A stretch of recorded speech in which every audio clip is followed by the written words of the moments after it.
Cuidé a mi esposo, inválido, durante 5 largos años.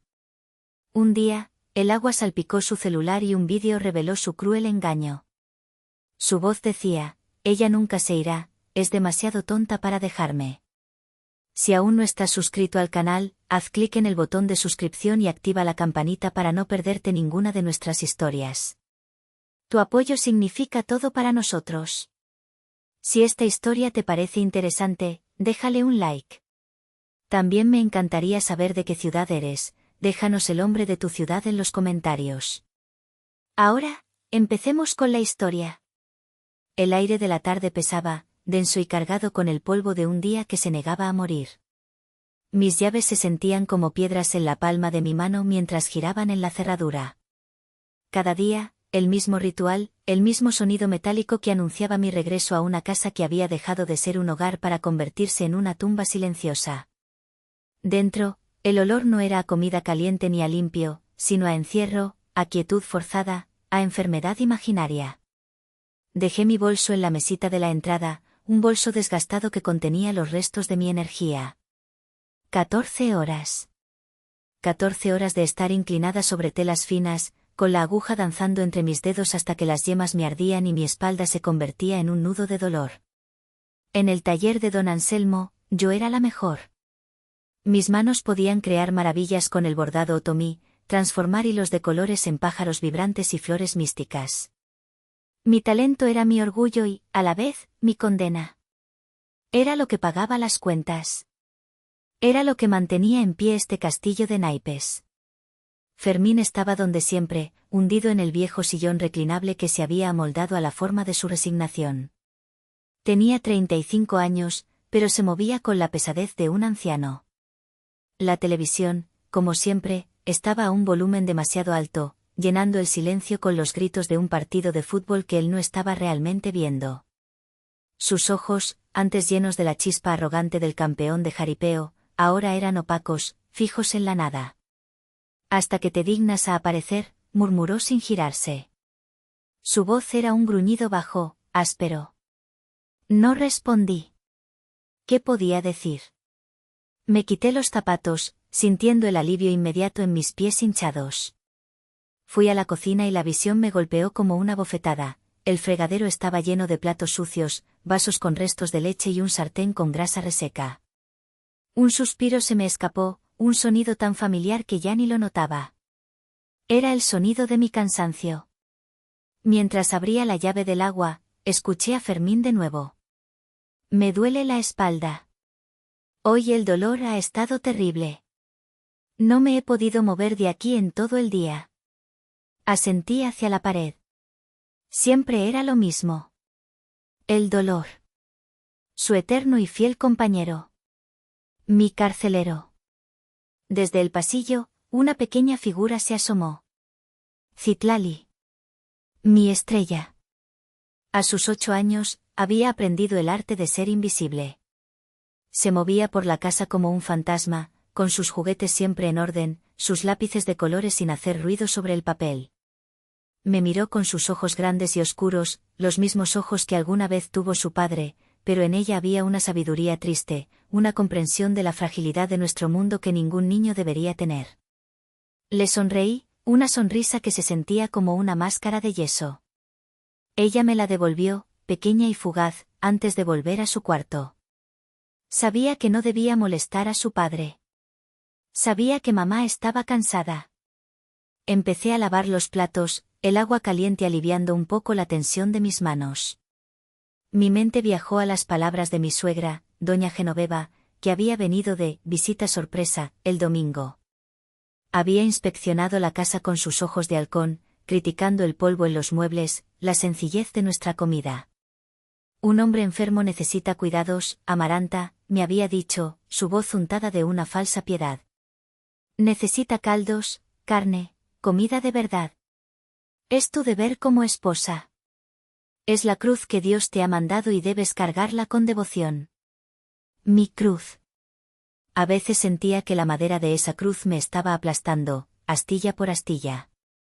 Mientras secaba un plato, me miré en el reflejo opaco de la ventana. Vi a una mujer de 32 años con la mirada de una de 50. Vi las ojeras, la palidez de mi piel, la forma en que mis hombros se encorvaban hacia adelante, como si llevaran un peso que nadie más podía ver. El peso de las cadenas invisibles. Y me pregunté, como cada noche, cuánto tiempo más podría soportarlo antes de romperme por completo. A veces, en la quietud de la noche, cuando el único sonido era la respiración fingidamente dificultosa de Fermín desde el sillón, mi mente me traicionaba y viajaba al pasado. Recordaba a otro Fermín. Lo veía con su traje de charro, ajustado y elegante, la plata de los botones brillando bajo el sol. Lo veía sobre su caballo, sonriendo con una arrogancia que en ese entonces me parecía confianza, saludando a la multitud que coreaba su nombre. Era el rey del pueblo, el campeón de jaripeo, el hombre que todas querían y que yo, tontamente, había conseguido. Y luego, el recuerdo se volvía turbio, como agua sucia. La noche del accidente. La versión oficial, la que doña Genoveva se había encargado de esparcir por todo el pueblo como si fuera una letanía sagrada, era que Fermín había sufrido una caída terrible en el ruedo, que un toro casi lo había matado y que su espalda había quedado destrozada para siempre. Un héroe caído. Una tragedia. Pero yo recordaba fragmentos de la verdad. Recordaba el olor a alcohol en su aliento esa noche, una pelea estúpida en una cantina por una apuesta perdida. Recordaba la humillación en sus ojos cuando lo trajeron a casa, no con la gloria de una herida de guerra, sino con la vergüenza de una paliza. Doña Genoveva, con una habilidad magistral, había transformado la deshonra en victimismo. Era más fácil ser el mártir del pueblo que el borracho que había buscado pleito. Y esa mentira se convirtió en la base sobre la que se construyó nuestra prisión. Fue un martes por la tarde cuando una pequeña grieta apareció en los muros de esa prisión. Don Anselmo me llamó a su oficina, un pequeño cuarto al fondo del taller que olía a madera y a café recién hecho. Era un hombre mayor, de manos fuertes y mirada amable, y veía mi trabajo no como una simple artesanía, sino como un arte. Amaranta, dijo, con una sonrisa que le arrugaba los ojos. Tengo algo para ti. Puso sobre su escritorio una carta con un sello elegante. He estado en contacto con un gremio de artesanos en España. Les envié fotos de tus piezas, especialmente del mantel que hiciste para la exposición de la capital. Están fascinados. Hizo una pausa, saboreando el momento. Te han ofrecido una residencia artística. 6 meses en Madrid. Todos los gastos pagados. Quieren que enseñes tu técnica, que crees una colección para ellos. Mi corazón dio un vuelco, un aleteo doloroso y salvaje. Madrid. La palabra sonaba a un universo diferente, a un sueño que ni siquiera me había atrevido a tener. Por un segundo, me vi a mí misma caminando por calles antiguas, respirando un aire diferente, siendo solo Amaranta, la artista, no la esposa de, no la cuidadora de. Pero la imagen se desvaneció tan rápido como había llegado. La realidad, pesada y fría, cayó sobre mí. Fermín. Citlali. La casa. Las deudas. No puedo, don Anselmo, susurré, y las palabras sabían a ceniza en mi boca. Mi esposo, él me necesita. La decepción en su rostro fue evidente, aunque trató de ocultarla. Ese hombre te está frenando, mija. Está enfermo, repliqué, casi en un reflejo. Él suspiró. Piénsalo. Esta es una oportunidad única. Luego, como si se rindiera, me preguntó qué necesitaba. Le pedí, con la cara ardiendo de vergüenza, si en lugar de la residencia, podría darme un adelanto, un bono, algo para pagar un nuevo tratamiento para Fermín que había visto en una revista. Al día siguiente, en la hora del almuerzo, Ximena se sentó frente a mí. Era mi única amiga en el taller, una mujer directa y sin filtros. Vio la tristeza en mis ojos. ¿Qué te pasa? Tienes la misma cara que yo cuando se me acaba la quincena, dijo, mordiendo su torta. Le conté lo de Madrid. Le conté mi decisión. Ximena dejó de comer. Me miró fijamente. Amiga, date cuenta, dijo, su voz seria por primera vez. Ese hombre es un parásito. Don Anselmo movió cielo y tierra por ti, ¿y tú le regalas esa oportunidad a ese bueno para nada? No está enfermo, Amaranta. Está cómodo. Y tú le estás tejiendo una hamaca con tu propia vida. Estás ciega. Sus palabras me dolieron, me enojaron. Tú no entiendes, le dije, levantándome de la mesa. Pero mientras volvía a mi puesto, a mis hilos y a mis agujas, sus palabras se quedaron clavadas en mi mente como un alfiler afilado. ¿Estás ciega? ¿Lo estaba? Sacudí la cabeza, intentando ahuyentar la duda. Tenía que creer en la mentira. Creer era lo único que me mantenía en pie. Sucedió un miércoles. El día había empezado mal y solo había empeorado. Una migraña, de esas que empiezan como un eco lejano y terminan como un martillo golpeando dentro de tu cráneo, me había atacado desde el mediodía. A las 4 de la tarde, ya no podía enfocar la vista en los diminutos detalles del bordado. Los colores se mezclaban, las flores se convertían en manchas sin forma. Don Anselmo, al verme pálida y con la mano en la sien, prácticamente me ordenó que me fuera a casa. El trabajo puede esperar, tu salud no, dijo con su habitual bondad. Agradecida, recogí mis cosas y caminé a casa bajo un sol plomizo que agravaba mi dolor. Ansiaba el silencio, la oscuridad de mi cuarto. Quizás un té. Al entrar, la quietud me recibió. Era un silencio diferente al habitual, no era el silencio de la siesta de Fermín, sino el de la ausencia. La casa estaba vacía. Un alivio momentáneo me recorrió. No tendría que dar explicaciones, no tendría que enfrentarme a quejas. Fui directamente a la cocina, buscando un vaso de agua y una pastilla. Y entonces la vi. La pila de platos en el fregadero. Parecía aún más grande que el día anterior. Platos del desayuno, tazones con restos de cereal resecos, la taza de café de Fermín. Al parecer, su terrible dolor de espalda no le había impedido comer, solo limpiar. Un suspiro, esta vez más profundo, más amargo, brotó de mi pecho. No podía dejarlo ahí. La peste atraería a las moscas. Así que, con la cabeza latiendo furiosamente, abrí la llave del agua y empecé la tarea. Estaba lavando un plato grande y grasoso cuando sucedió. La presión del agua, que había estado fallando últimamente, salió con una fuerza inesperada. El chorro golpeó el plato, salpicó por todas partes y una lluvia de pequeñas gotas cayó sobre el mostrador. Y sobre el celular de Fermín. Era nuevo. Un modelo de pantalla grande que yo misma le había comprado, pagando en cuotas mensuales que pellizcaban dolorosamente nuestro presupuesto. Se lo había regalado para su cumpleaños hacía un par de semanas. Ni siquiera me había dado las gracias. Maldición, susurré.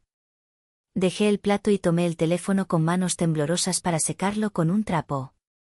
Era mi culpa. Otro gasto que no podíamos permitirnos si se dañaba. Mientras pasaba el trapo por la pantalla, mi pulgar la rozó y, de alguna manera, la activó. La pantalla se iluminó.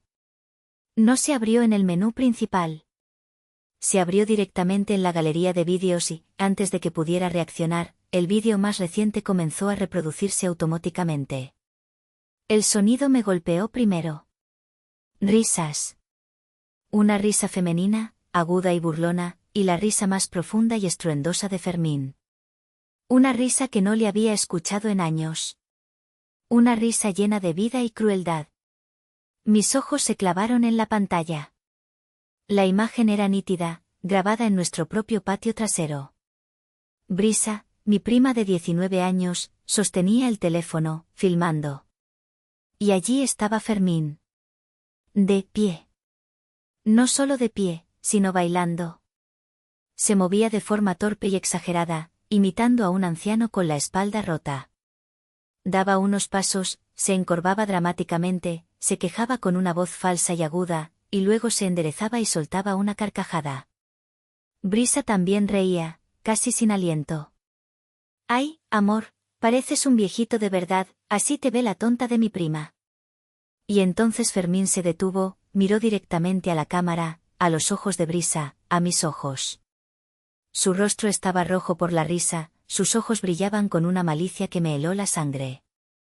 Y la tonta de tu prima cree que estoy lisiado, dijo, su voz clara como el cristal, cada palabra un puñal. ¡Ja! Sigue matándose en ese tallercito para mantener a su rey. Ella nunca se irá. Es demasiado tonta y demasiado buena para dejarme. Brisa se acercó y le dio un beso. Pronto nos compraremos lo que queramos con su dinero, mi amor. Tú solo sigue poniendo tu cara de perrito enfermo. El teléfono se me resbaló de las manos. Cayó al suelo con un ruido sordo que pareció resonar en cada rincón de la casa, en cada rincón de mi alma destrozada. Me quedé inmóvil, mirando el fregadero. El agua seguía corriendo, un sonido indiferente y continuo. Sentí que el suelo desaparecía bajo mis pies. Mis rodillas cedieron y caí, aterrizando pesadamente sobre el frío linóleo de la cocina. No podía respirar. El aire no llegaba a mis pulmones. El martillo en mi cabeza dejó de golpear. Todo se quedó en silencio, excepto por las palabras que se repetían en un eco infinito en mi mente. Demasiado tonta. Demasiado buena. La traición era una cosa. Pero la humillación era un ácido que disolvía todo lo que yo era, todo lo que había creído, cada sacrificio, cada oración, cada noche de insomnio. Todo había sido una farsa. Y yo había sido la protagonista involuntaria, la payasa principal en su circo privado. En ese instante, en el suelo de mi cocina, la mujer que era Amaranta, la esposa, la cuidadora, murió. Y del frío de sus cenizas, algo nuevo, algo duro y afilado como el vidrio roto, comenzó a nacer. No sé cuánto tiempo permanecí en el suelo. Podrían haber sido minutos u horas. El mundo exterior había dejado de existir. Solo existía el eco de esa risa cruel y el frío del linóleo contra mi piel. Pero el shock, que al principio me había paralizado, empezó a transformarse. El dolor no desapareció, pero se solidificó, convirtiéndose en un núcleo de hielo en mi pecho. Un hielo que quemaba con una furia tranquila y lúcida. Me levanté.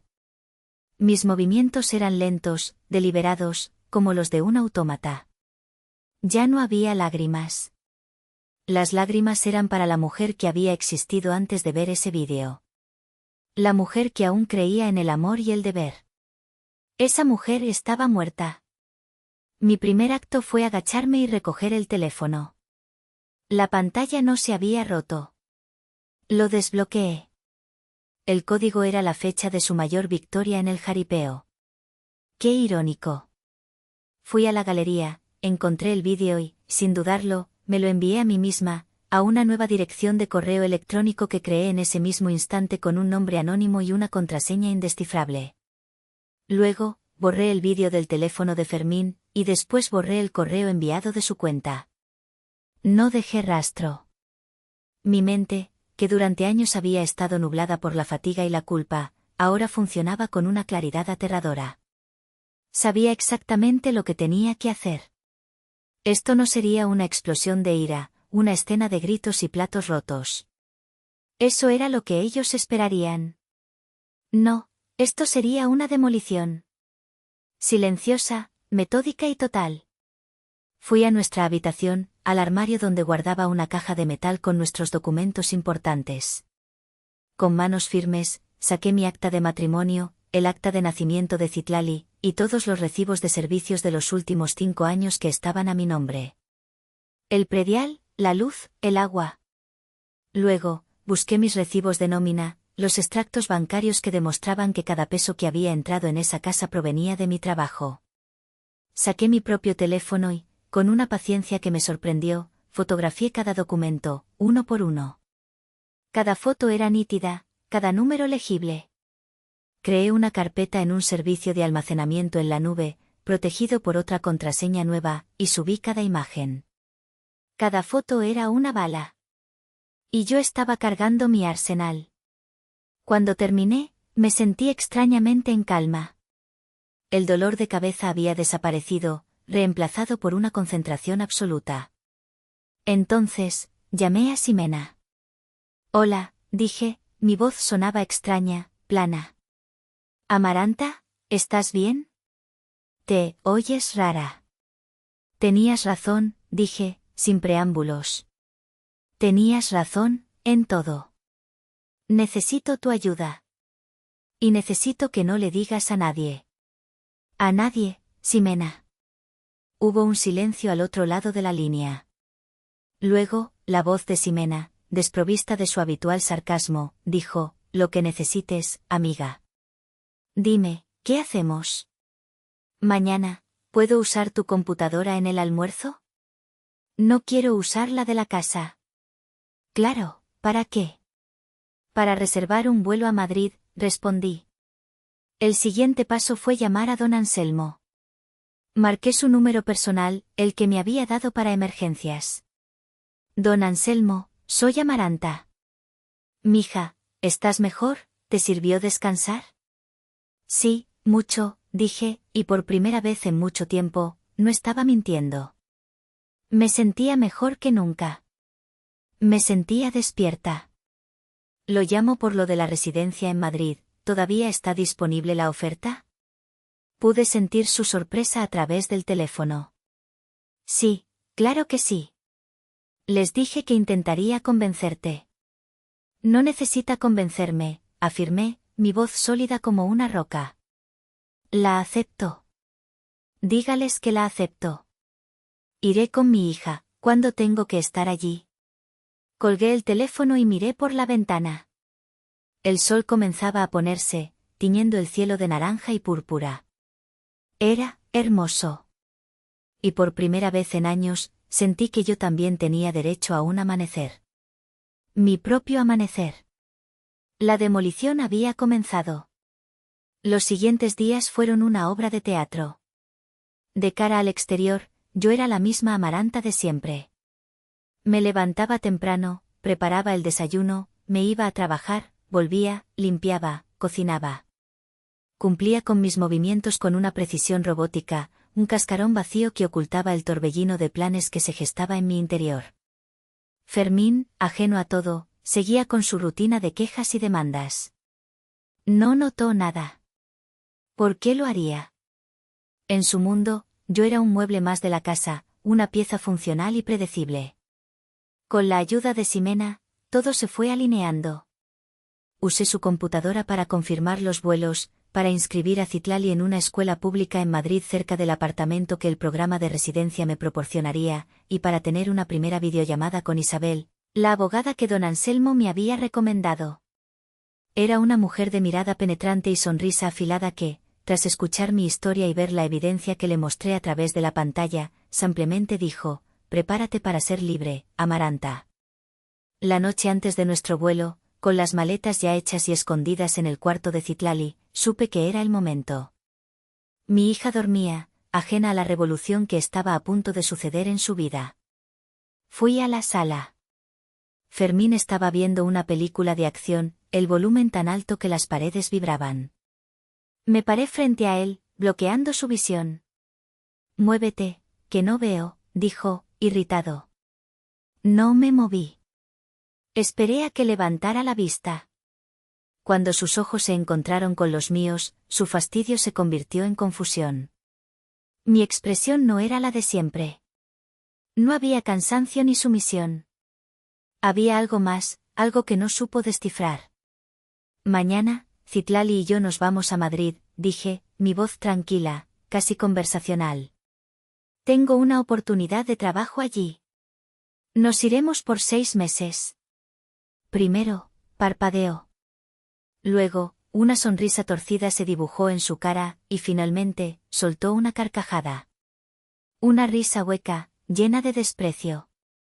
Ja, tú, en Madrid, se burló, incorporándose un poco en el sillón. ¿Y se puede saber con qué dinero? No durarás ni una semana, ¿crees que puedes cuidar de ti misma y de la niña? Por favor, Amaranta. Te conozco. Volverás de rodillas en un mes, rogando que te deje entrar. Su arrogancia era tan predecible, tan patética. No sentí ira, solo una lástima helada. Me incliné hacia él, lo suficiente para que pudiera ver mis ojos, para que mi voz fuera un susurro que solo él pudiera escuchar. Yo no me preocuparía tanto por quién te va a cuidar, Fermín, le dije, mi voz suave como la seda y afilada como una navaja. Me preocuparía más por lo que hay en este celular. Saqué su teléfono de mi bolsillo, donde lo había puesto después de tomarlo prestado de su mesita de noche, y lo dejé suavemente sobre la mesa junto a él. Vi cómo su rostro cambiaba. La arrogancia se desvaneció, reemplazada por una oleada de pánico. Sus ojos se abrieron de par en par, su boca se entreabrió. No entendía cómo, pero sabía que yo sabía. La incertidumbre, el miedo a lo desconocido, era mi primera estocada. Me di la vuelta para irme. Y en ese preciso instante, la puerta principal se abrió de golpe. Era doña Genoveva, que entraba como un torbellino, alertada seguramente por un mensaje de pánico de su hijo.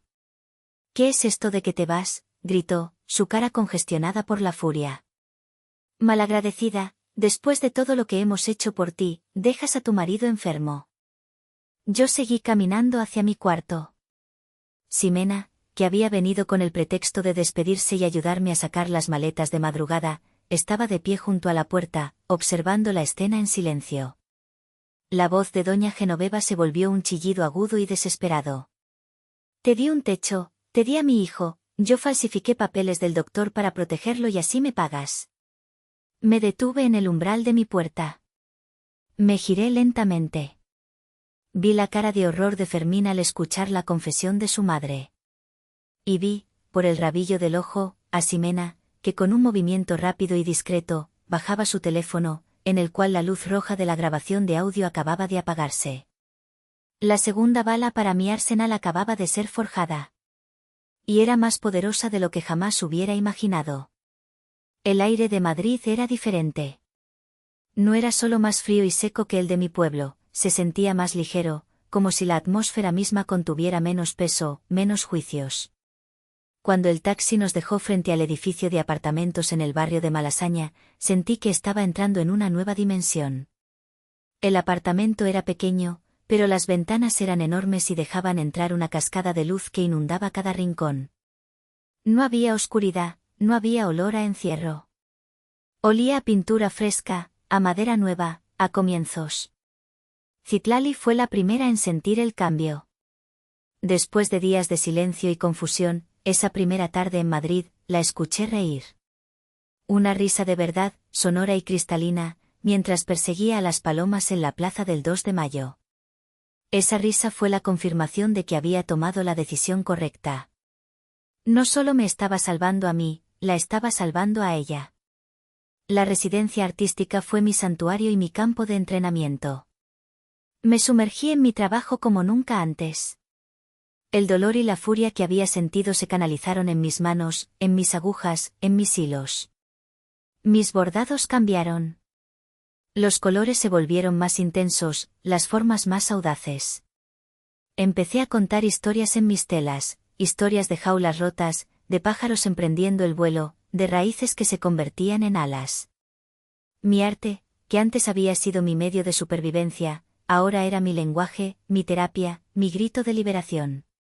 Don Anselmo tenía razón. Mi trabajo fue aclamado.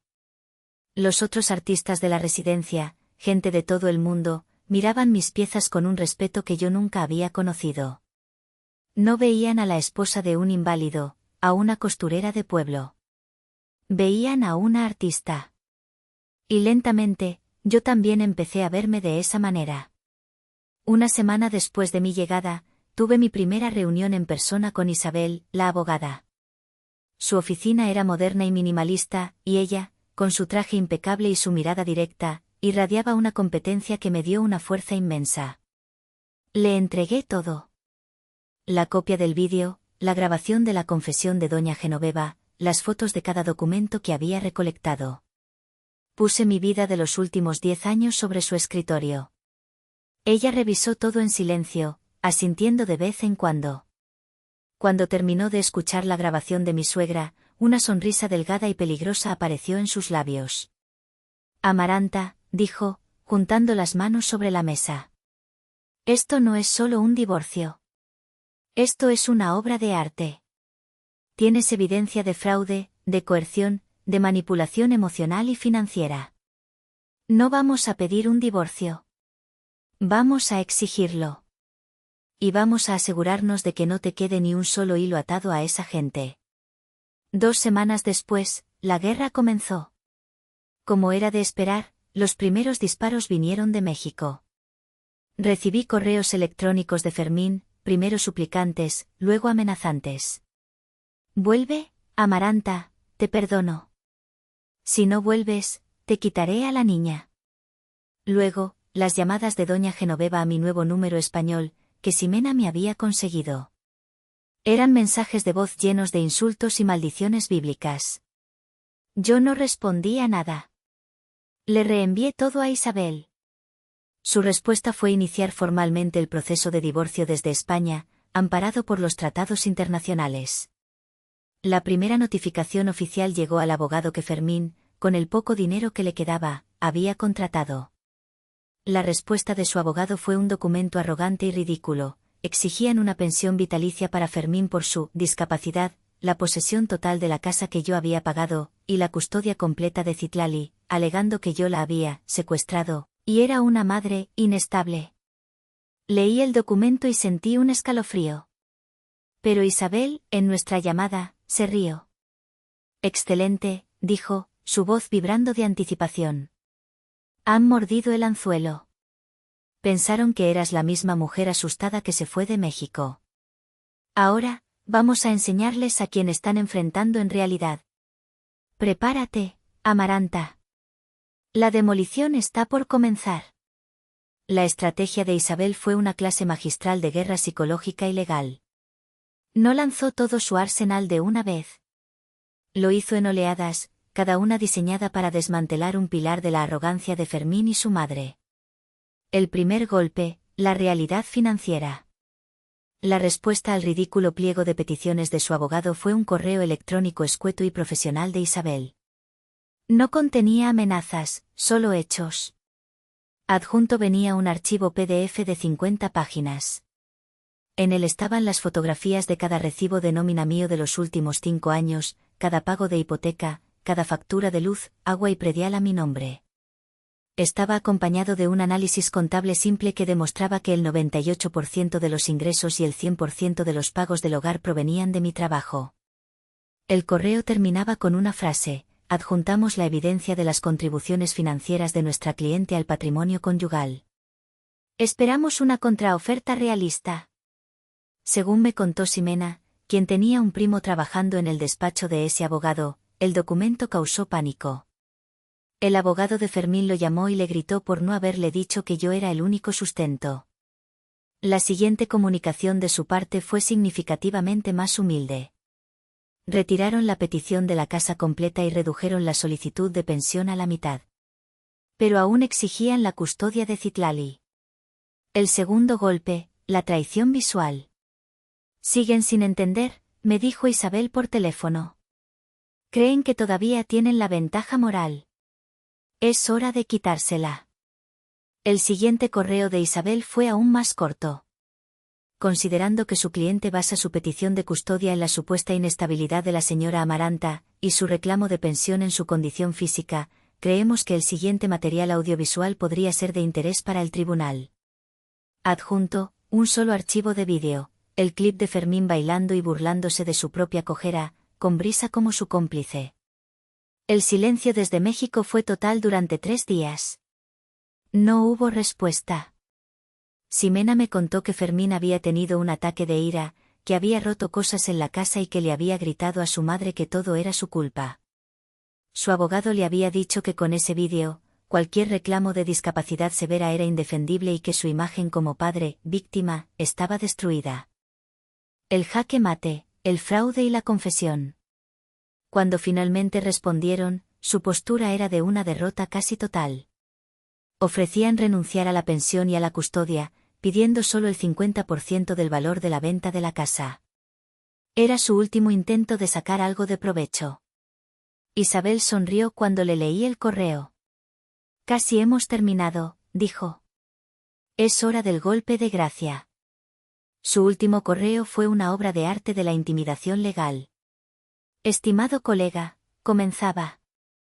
Rechazamos su oferta.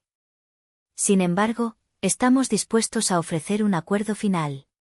La señora Amaranta no solicitará una investigación penal por el evidente fraude al sistema de seguridad social que su cliente ha perpetrado durante años. Tampoco presentará cargos por la falsificación de documentos médicos. Este ofrecimiento de clemencia está condicionado a la aceptación de los siguientes términos. El señor Fermín renunciará a todo derecho sobre el producto de la venta del inmueble, que será destinado íntegramente a un fideicomiso para la educación de su hija, Citlali. El divorcio se firmará de mutuo acuerdo y sin más dilación. Como muestra de nuestra buena fe, y para ayudarle a usted a asesorar a su cliente sobre la prudencia de aceptar esta oferta, adjuntamos un breve archivo de audio. El archivo adjunto era la voz de doña Genoveva, clara y estridente, grabada por Ximena: yo falsifiqué papeles del doctor para proteger a mi hijo y así me pagas. No necesitaron más. 24 horas después, el acuerdo estaba firmado. El castillo de mentiras no solo se había derrumbado, sus cimientos habían sido pulverizados y sus escombros barridos por el viento. La casa se vendió. El dinero se fue directamente a la cuenta de mi hija. A Fermín le quedó su sillón, su rabia impotente y las consecuencias de sus actos. A mí me quedó mi libertad. Las noticias de mi antiguo pueblo me llegaban a través de Ximena, en pequeñas dosis que yo recibía con una distancia emocional que antes me hubiera parecido imposible. Me contó que Fermín, sin mi ingreso y sin casa, había tenido que buscar trabajo de verdad por primera vez en casi una década. Sin estudios y con un historial laboral inexistente, lo único que encontró fue un puesto como cargador en una empresa de materiales de construcción. La ironía era cruel y poética. El hombre que había fingido un dolor de espalda incapacitante ahora se veía forzado a destrozarse la espalda de verdad por un sueldo miserable. Su dolor, antes un arma de manipulación, ahora era su realidad ineludible. Doña Genoveva, me dijo Ximena, se había encerrado en la pequeña casa que le quedaba, consumida por la amargura. Se había convertido en una paria. La mujer que antes dictaba la moral del pueblo ahora era el objeto de susurros y miradas de desdén. La confesión de su fraude, aunque no se usó en la corte, se había filtrado por el pueblo como un veneno lento. En cuanto a Brisa, su propia familia, avergonzada por el escándalo, le había dado la espalda. Había desaparecido del pueblo. Escuchaba todo esto y no sentía alegría ni sed de venganza. Sentía, nada. O, más bien, sentía la paz que viene con la distancia. Eran personajes de un libro que ya había terminado de leer y que había colocado en el estante más alto y polvoriento de mi memoria. Mi vida en Madrid florecía. Al terminar la residencia, recibí una oferta que me hizo llorar de alegría. Una pequeña pero prestigiosa galería de arte textil en el barrio de las Letras quería que fuera su artista principal y que dirigiera talleres. Mi nombre, el nombre de Amaranta, comenzaba a sonar en los círculos de arte de la ciudad. Una tarde de primavera, estaba sentada en un banco del Parque del Retiro mientras Citlali, ahora una niña de 9 años parlanchina y risueña, corría por el césped. Su risa ya no era un sonido frágil y ocasional, era una constante, la banda sonora de nuestra nueva vida. Mamá, mira, gritó, señalando a un hombre que se acercaba a nosotros con 2 barquillos de helado en la mano. Era don Anselmo. Había venido a Madrid para una feria de artesanías y había insistido en visitarnos.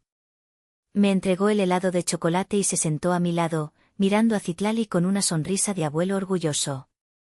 Nunca he visto a la niña tan feliz, dijo en voz baja. Yo tampoco, respondí, y sentí que la verdad de esa frase me llenaba por completo. Nos quedamos en silencio un rato, disfrutando del sol y del sonido de la vida a nuestro alrededor. No había necesidad de hablar del pasado. Don Anselmo no era un pretendiente, era familia. Era el amigo leal que había creído en mí cuando yo misma no lo hacía. Su presencia era un recordatorio no de un romance futuro, sino de la bondad genuina que sí existía en el mundo. «Lo lograste, muchacha», dijo finalmente, como si leyera mis pensamientos. «Construiste tu propio mundo». Asentí, sintiendo una calidez que no provenía del sol. Miré mis manos, ya no torturadas por el trabajo incesante, sino fuertes, creativas. Las manos que habían bordado mi escape, que habían desmantelado una vida de mentiras y que ahora estaban tejiendo, puntada a puntada, un futuro brillante y lleno de color para mí y para mi hija. Ya no era la esposa de Fermín. No era la nuera de doña Genoveva. Era Amaranta. La artista. La madre. La sobreviviente. La mujer que había aprendido que el amor verdadero no te encadena, te da alas. Y yo, por fin, después de tanto tiempo, estaba volando.